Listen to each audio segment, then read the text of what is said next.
Cinema തുടങ്ങുന്നത് സൈബേരിയയിലുള്ള ഒരു ജയിലിൽ വെച്ചാണ്. രണ്ടാം വേൾഡ് വാറിന് ശേഷം ജർമ്മനി പട്ടാളക്കാരെയൊക്കെ ജയിലിൽ അടയ്ക്കുന്നു. ജയിലിൻ്റെ അവസ്ഥ വളരെ മോശമാണ്. അവിടുന്ന് ആര് പുറത്തിറങ്ങിയാലും അവർക്ക് സർവൈവ് ചെയ്യാൻ കഴിയില്ല.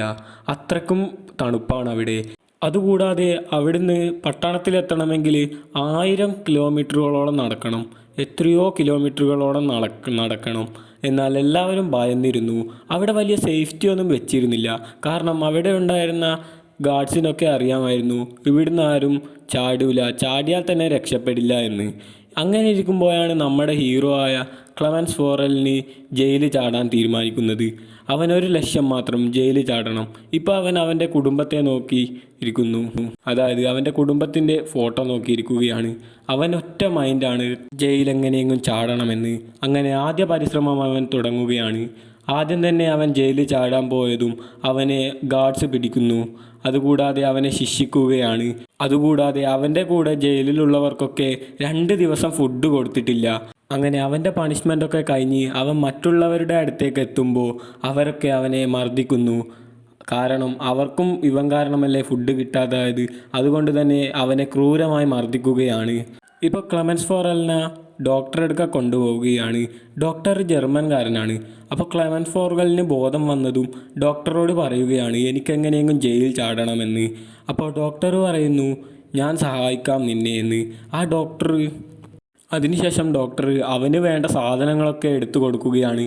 അതായത് വലിയ ജാക്കറ്റും പിന്നെ കുറച്ച് വെള്ളമൊക്കെ എടുത്തു കൊടുക്കുന്നു. ഡോക്ടർ പറയുന്നു നീ രക്ഷപ്പെടുകയാണെങ്കിൽ എൻ്റെ കുടുംബത്തിൻ്റെ അടുക്ക പോയിട്ട് ഇത് കൊടുക്കണം.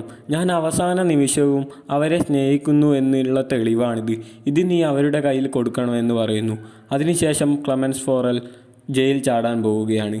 അങ്ങനെ അവൻ ജയിൽ ചാടി പുറത്തേക്കെത്തുന്നു. എന്നാൽ പുറത്ത് ചുറ്റും മഞ്ഞാണ്. എവിടെയും ഒന്നുമില്ല. ആ മഞ്ഞിൽ കൂടി അവൻ നടന്നു പോവുകയാണ്. ഇപ്പോൾ അവൻ രക്ഷപ്പെട്ട കാര്യം ഗാർഡ്സിനൊക്കെ മനസ്സിലാകുന്നു. എന്നാൽ ഇപ്പോഴാണ് ഒരു അത്ഭുതം സംഭവിക്കുന്നത്. എന്താണെന്ന് വെച്ചാൽ അവൻ നടന്നു പോയ കാൽപാദങ്ങളൊക്കെ വളരെ മഞ്ഞ് വീഴ്ചയിൽ അതൊക്കെ മൂടിപ്പോകുന്നു. നല്ല മഞ്ഞ് വീഴ്ചയിൽ അതൊക്കെ മൂടിപ്പോവുകയാണ്. അങ്ങനെ അവൻ വീണ്ടും നടക്കാൻ തുടങ്ങി. ഇപ്പോൾ നടന്ന് ക്ഷീണിക്കുന്നു. അവൻ്റെ കയ്യിലുള്ള ഭക്ഷണവും ഫുഡൊക്കെ തീരുകയാണ്. അങ്ങനെ അവൻ മഞ്ഞിൽ ബോധം കെട്ട് വീഴുന്നു. അങ്ങനെ അല്പസമയങ്ങൾക്ക് ശേഷം അവൻ ബോധം തെളിഞ്ഞു നോക്കുമ്പോൾ അവൻ്റെ മുമ്പിൽ ഒരു സീലിനെ കാണുന്നു. അങ്ങനെ അതിനെ അവൻ ഷൂട്ട് ചെയ്യാൻ തോക്കെടുത്തെങ്കിലും അവൻ്റെ കൈ വിറച്ചിട്ട്, ആ തണുപ്പിൽ വിറച്ചിട്ട് അവനെ എയിം ചെയ്യാൻ കഴിയുന്നില്ലായിരുന്നു. ആ സീൽ അവനെ കണ്ടതും ഓടാൻ തുടങ്ങി. അങ്ങനെ എങ്ങനെയൊക്കെയോ കഷ്ടപ്പെട്ട് അവൻ ആ സീലിനെ ഷൂട്ട് ചെയ്യുന്നു. എന്നിട്ട് അത് വെച്ച് അവൻ്റെ വിശപ്പടക്കുന്നു. ഇപ്പോൾ തൽക്കാലത്തേക്ക് അവൻ്റെ വിശപ്പടങ്ങിയിരിക്കുകയാണ്. അങ്ങനെ അവൻ വീണ്ടും നടക്കാൻ തുടങ്ങി. നടക്കുന്ന വഴി അവൻ്റെ കുടുംബത്തിൻ്റെ ഫോട്ടോ ഒക്കെ അവൻ നോക്കുന്നുണ്ട്. അവൻ്റെ കുടുംബത്തിൻ്റെ ഫോട്ടോ നോക്കുന്തോറും അവന് ഒരു ആത്മാർത്ഥത തോന്നി. ഡോക്ടർ കൊടുത്ത കോമ്പാസ് വഴി അവൻ നടന്നു പോവുകയാണിപ്പോൾ. അങ്ങനെ അവൻ നടക്കുന്ന വഴി അവന് ഏകാന്തത തോന്നിയാൽ അവൻ അവൻ്റെ കുടുംബത്തിൻ്റെ ഫോട്ടോ നോക്കും, അവൻ്റെ ഭാര്യയുടെയും മോളെയും. അങ്ങനെ അത് നോക്കിയാലാണ് അവന് ആരൊക്കെയോ ഉണ്ട് എന്ന് തോന്നുക. അതാണ് ഒരു ആത്മവിശ്വാസം. അങ്ങനെ അവൻ കോമ്പാസ് നോക്കി തന്നെ നടക്കുന്നു. അങ്ങനെ അവൻ നടന്നു പോകുന്ന വഴിക്ക് ഒരു ചെറിയ മരം കാണുകയാണ്. അത് കണ്ടതും അവന് വളരെ സന്തോഷമാകുന്നു. അതിൻ്റെ അടുക്ക പോയിട്ട് അവൻ അതിൻ്റെയോട് സ്നേഹപ്രകടനങ്ങളൊക്കെ കാട്ടുന്നു. കാരണം ആ ട്രീ ആണ് അവന് ഒരു പ്രതീക്ഷ കൊടുത്തത്. അങ്ങനെ അവൻ തുടർന്നുള്ള വഴിയിൽ കൂടെ നടക്കുമ്പോൾ അവനൊരു വലിയ ഫോറസ്റ്റ് കാണുകയാണ്. അങ്ങനെ കുറച്ചു നാൾ അവൻ അവിടെ കഴിയുന്നു. ആ ഫോറസ്റ്റിലെത്തി അവൻ ചൂടൊക്കെ പിടിക്കുന്നുണ്ട്. അങ്ങനെ കുറച്ചു നാൾ അവിടെ അവൻ കഴിയുന്നു. അപ്പോഴാണ് അവിടേക്ക് വലിയ ദുരന്തം വരുന്നത്. അതായത് വലിയൊരു കാറ്റ്, ശക്തമായ കാറ്റാണ്. ആ കാറ്റിൽ അവിടെ ഉണ്ടായിരുന്ന മരങ്ങളൊക്കെ വീഴാൻ തുടങ്ങി. അവിടെ ഉണ്ടായിരുന്ന ഒരു മരം ക്ലെമൻസിൻ്റെ മുകളിൽ വീഴുന്നു. അവനതിൽ പെട്ടുപോകുന്നു. ഭാഗ്യവശാൽ 2 പേര് അതേ ഫോറസ്റ്റിലൂടെ നടന്നു പോവുകയാണ് സ്വർണവും തേടി. അപ്പോൾ അവർ ക്ലെമൻസിനെ കാണുകയാണ്. അങ്ങനെ അവനെ ആ കുരുക്കിൽ നിന്നും രക്ഷപ്പെടുത്തുന്നു. ഇപ്പോൾ അവനെയും അവരോട് കൂട്ടുന്നു. എന്നിട്ട് ഇവർ ഇപ്പോൾ നടന്നു പോകുന്നു. അപ്പോൾ ഒരു നദി അവരുടെ മുൻപിൽ വരുന്നു. അങ്ങനെ ഒരു ചെറിയ റാഫ്റ്റ് ഉണ്ടാക്കിയിട്ട് ആ നദി കടക്കുകയാണ്. അത് ഭയങ്കര കഠിനമായിരുന്നു. അവരുടെ കൂടെ ഉണ്ടായിരുന്ന ഒരാൾ അതിൽ പെട്ടുപോകുന്നു. ക്ലെമൻസ് വെള്ളത്തിൽ ചാടി അവനെ രക്ഷിച്ച് വീണ്ടും ആ റാഫ്റ്റിലേക്ക് കൊണ്ടുവരികയാണ്. എന്നാൽ മറ്റേ ആൾ സെൽഫിഷാണ്. അവൻ അവൻ്റെ കാര്യം മാത്രം നോക്കുന്നു. അതുകൊണ്ട് തന്നെ രക്ഷിച്ചിപ്പോൾ കാട്ടിലെത്തി അവർ വഴക്കുണ്ടായി. ഇപ്പോൾ അവർ ആ സെൽഫിഷായ ആളെ കൊല്ലുന്നു. ഇപ്പോൾ ക്ലെമൻസും മറ്റേ വെള്ളത്തിൽ വീണ ആളുമാണ് ഉള്ളത്. അങ്ങനെ ഒടുവിൽ വീണ്ടും വിൻ്റർ സീസൺ വന്നിരിക്കുകയാണ്. ഇപ്പോൾ ക്ലെമനും അയാളും നടന്നു പോകുന്നു. അങ്ങനെ ക്ലെമനും അയാളും തമ്മിൽ എന്തോ ചെറിയ പ്രശ്നമുണ്ടാകുന്നു.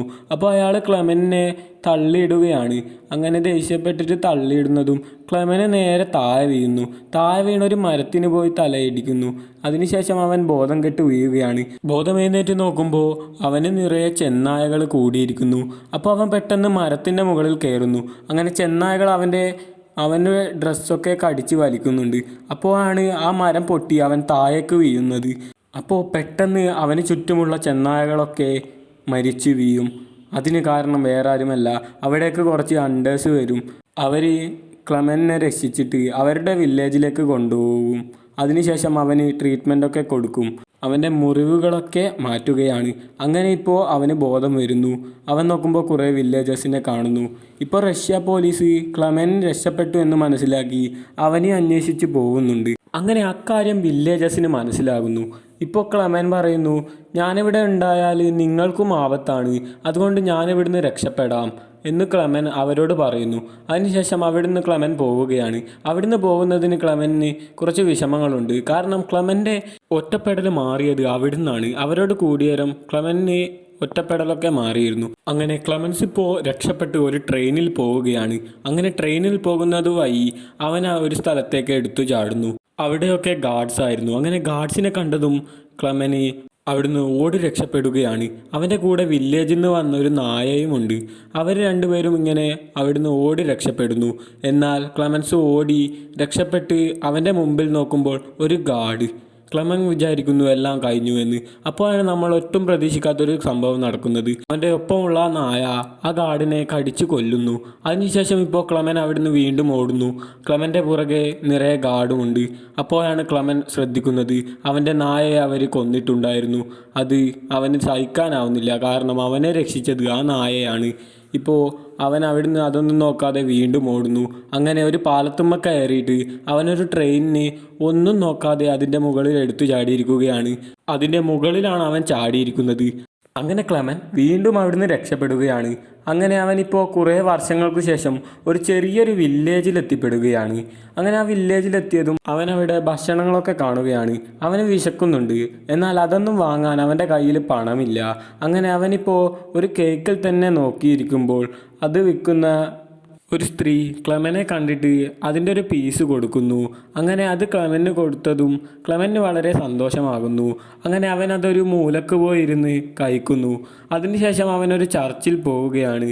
അങ്ങനെ ക്ലെമൻ അവിടെ വെച്ച് ഒരാളോട് അവൻ്റെ കാര്യങ്ങളൊക്കെ പറയുന്നു. അതായത് അവൻ നടന്ന സംഭവങ്ങളൊക്കെ, ആ ജയിലിൽ നിന്നും പുറത്തിറങ്ങിയതും എല്ലാം അവരോട് പറയുന്നു. അപ്പോൾ അവർ പറയുന്നു, ഞാൻ നിന്നെ ഹെൽപ്പ് ചെയ്യാമെന്ന്. അങ്ങനെ അവരെ ക്ലെമൻ വിശ്വസിക്കുകയാണ്. അതിനുശേഷം അവർ ക്ലെമനെയും കൂട്ടി അവരുടെ വീട്ടിൽ പോകുന്നു. എന്നിട്ട് ക്ലെമന് കഴിക്കാൻ വേണ്ടതൊക്കെ കൊടുക്കുന്നു. അങ്ങനെ ഇപ്പോൾ ക്ലെമന് അവൻ്റെ താടിയൊക്കെ ഷേവ് ചെയ്തിരിക്കുകയാണ് കുറേ വർഷങ്ങൾക്ക് ശേഷം. എന്നിട്ടിപ്പോൾ ക്ലെമന് വേണ്ട പാസ്പോർട്ടൊക്കെ അവർ ശരിയായി കൊടുക്കുന്നു. ക്ലെമൻ്റെ ഇപ്പോഴത്തെ പേര് പീറ്റർ എന്നാണ്. അതായത് ആ ഫേക്ക് പാസ്പോർട്ടിലടിച്ച പേരാണ് പീറ്റർ എന്ന്. അങ്ങനെ ക്ലെമൻ അവരോട് യാത്ര പറഞ്ഞിപ്പോൾ ബോർഡറിലേക്ക് പോവുകയാണ്. അങ്ങനെ ക്ലെമൻ ബോർഡറിലെത്തി അവിടെ ഉണ്ടായിരുന്നവർക്ക് ആ പാസ്പോർട്ട് കൊടുക്കുന്നു. അവർ ആ പാസ്പോർട്ട് നല്ലോണം ശ്രദ്ധിക്കുന്നത് കൊണ്ട് തന്നെ ക്ലെമന് ചെറിയ പേടിയൊക്കെ തോന്നി. അവനെ ഇപ്പോൾ പിടിക്കുമോ എന്ന പേടിയാണ് അവന്. അങ്ങനെ ക്ലെമനെ തന്നെ അവർ നോക്കുന്നു. അങ്ങനെ അതിനുശേഷം ക്ലെമൻ്റെ പാസ്പോർട്ട് അവന് തന്നെ കൊടുക്കുന്നു. അങ്ങനെ ക്ലെമനെ ബോർഡറിലേക്ക് പോകാൻ അനുവദിച്ചിരിക്കുന്നു. ഇപ്പോൾ ക്ലെമൻ ഒരു പാലത്തുമ്മ കൂടി നടക്കുകയാണ്. അവന് നിറയെ സന്തോഷങ്ങളാണ്. അവൻ രക്ഷപ്പെട്ടു എന്ന് കരുതുന്നു. എന്നാൽ പെട്ടെന്ന് അവൻ്റെ മുഖത്തൊരു വെളിച്ചം. നോക്കുമ്പോൾ ഒരു ഗാർഡ്. ആ ഗാർഡ് അവൻ്റെ അടുത്തേക്ക് വരുന്നു. അതിനുശേഷം അവനെ സൂക്ഷ്മമായി നോക്കുന്നു. അവൻ കരുതി അവൻ വീണ്ടും കുടുങ്ങിയെന്നാണ്. അവൻ്റെ ഇത്രയും പ്രയത്നം വെറുതെ ആയെന്ന്, അവൻ അനുഭവിച്ചതൊക്കെ വെറുതെ ആയിപ്പോയെന്നാണ് അവൻ കരുതുന്നത്. എന്നാൽ ആ ഗാർഡ് അവനിൽ നിന്നും മാറി നിൽക്കുന്നു. എന്നിട്ടിപ്പോൾ അവനെ കടത്തിവിട്ടിരിക്കുകയാണ്. ഒടുവിൽ ക്ലെമൻ അവൻ്റെ നാട്ടിലേക്ക് എത്തുന്നു. കുറേ കഷ്ടതകളൊക്കെ അനുഭവിച്ചാണ് അവൻ എത്തിയത്. അതൊക്കെ അവൻ ഒരു നിമിഷം ഓർക്കുകയാണ്, അവൻ അനുഭവിച്ച കഷ്ടപ്പാടുകളൊക്കെ. അങ്ങനെ ഒടുവിൽ അവൻ്റെ വീട് അവൻ കണ്ടുപിടിക്കുന്നു. വീട്ടിലുണ്ടായിരുന്നവരൊക്കെ ചർച്ചിൽ പോയിരിക്കുകയാണ് അവിടെ എത്തി നോക്കുമ്പോൾ. അങ്ങനെ വീട്ടിലുണ്ടായിരുന്നവരൊക്കെ ചർച്ചിൽ പോയത് കൊണ്ട് തന്നെ അവൻ ചർച്ചിലേക്ക് പോകുന്നു. ചർച്ചിലേക്ക് പോയതും അവൻ അവൻ്റെ മകളെ കാണുകയാണ്. അതോടെ ഈ സിനിമ ഇവിടെ അവസാനിക്കുന്നു.